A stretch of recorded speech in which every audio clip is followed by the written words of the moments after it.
আসসালামু আলাইকুম রহমতুল্লাহ। All care হোমিওপ্যাথির পক্ষ থেকে সকলকে শুভেচ্ছা ও মোবারকবাদ।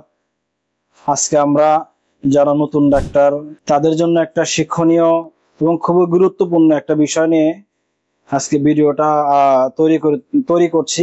সেটা হলো, আমরা হোমিও ওষুধ, যারা হোমিওপ্যাথি ডাক্তার বা শিক্ষানবিশ, কম বেশি হোমিওপ্যাথি ওষুধ আমরা ডাইলেশন করি, কিন্তু আসলে সঠিক নিয়ম আমরা জানি না। কতটুকু পরিমাণ দিব, কি পরিমাণ কোন মেডিসিন প্রয়োগ করলে একটা হোমিও ওষুধ পরিপূর্ণ ডাইলেশনের রূপ নেবে, এই বিষয়গুলো নিয়ে আজকে ইনশাল্লাহ আমাদের আজকের ভিডিও। তো আমাদের মাঝে উপস্থিত আছেন অল কেয়ার হোমিওপ্যাথি চেম্বারের সম্মানিত ডাক্তার এস.এম. ফাইজুল ইসলাম স্যার। আমরা স্যারের কাছ থেকে আজকে জানবো যে কোন মেডিসিন কতটুকু পরিমাণ প্রয়োগ করলে একটা ডাইলেশন সম্পূর্ণরূপে ডাইলেশন হয় এবং যা রোগীদের জন্য খুবই উপযোগী হয়। ইনশাল্লাহ এখন কথা বেশি না বাড়িয়ে আমরা সরাসরি স্যারের কাছে জানবো যে আমরা কতটুকু পরিমাণ কোন কোন মেডিসিন একসাথে মিক্স করে রোগীদের জন্য ঔষধ প্রস্তুত করব। জি স্যার, আপনি তো আমার কথা শুনলেন, এখন একটু কষ্ট করে আমাদেরকে একটু বাস্তবে দেখাবেন যে আসলে কতটুকু পরিমাণ ডিডব্লিউ, কতটুকু মেডিসিন এবং কতটুকু পরিমাণ ঔষধ আমরা প্রয়োগ করব কোন বোতলে। যদি বিস্তারিত আমাদের একটু দেখাইতেন, আমি সহ আরো যারা নতুন আছে আমরা সবাই উপকৃত হতো ইনশাআল্লাহ। ধন্যবাদ। প্রথমে সবাইকে সালাম জানাই, আসসালামু আলাইকুম। তো ভালো একটা প্রশ্ন করছেন, কারণ বর্তমানে অনেক মানুষ হোমিওপ্যাথিতে যুক্তেছে, পড়াশোনা করতেছে এবং ভালো ডাক্তার হওয়ারও স্বপ্ন নিচ্ছে এবং ভালো ডাক্তার হইতেছে। তো আমরা যারা কম বেশি জানি, তো আমরা চেষ্টা করবো আমি যতটুকু জানি ওইটুকু আপনাদের মাঝে শেখানোর জন্য। তো চলুন আমরা জানি কিভাবে একটা ঔষধ পরিপূর্ণভাবে খাবার উপযোগী করে তৈরি করা হয়। আসুন, এখানে আমি একটু বলে নেই, আমাদের কয়েকটা বোতলের সাইজ আছে।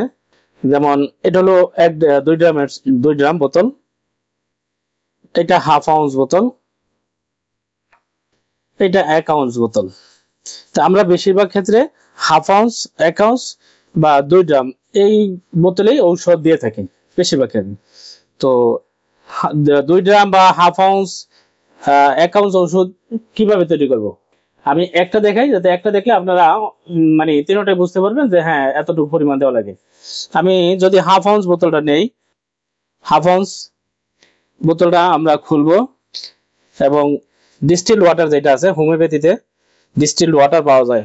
অনেকে মনে করে পানি দেয়, আসলে ওটা পানিটা দেওয়াটা ঠিক না, আর পানি দেয়ও না।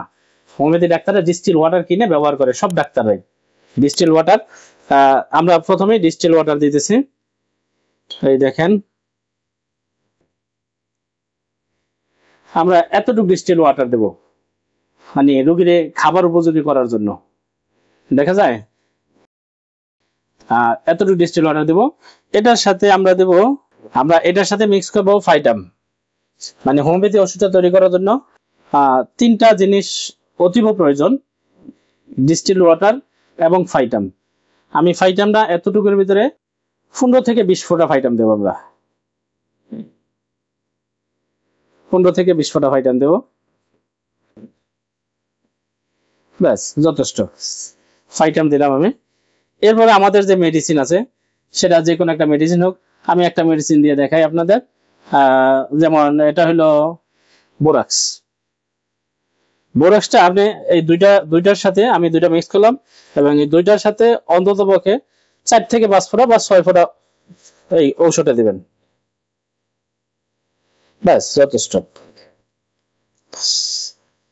এখন আমাদের ঔষধটা আমরা সিপি লাগিয়ে